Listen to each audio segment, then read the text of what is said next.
ఈరోజు వరదానము. ఆవేశం యొక్క అంశాన్ని కూడా త్యాగం చేసే స్వమానదారి పుణ్యాత్మా భవ.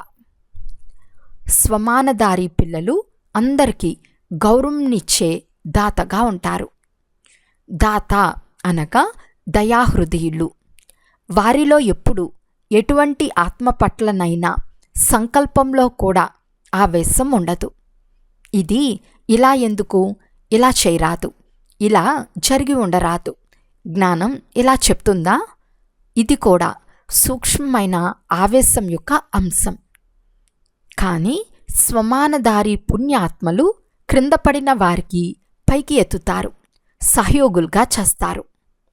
వీరు వారి కర్మభోగ ఫలాన్ని అనుభవిస్తున్నారు. చేశారు కనుక తప్పకుండా పొందుకుంటారు.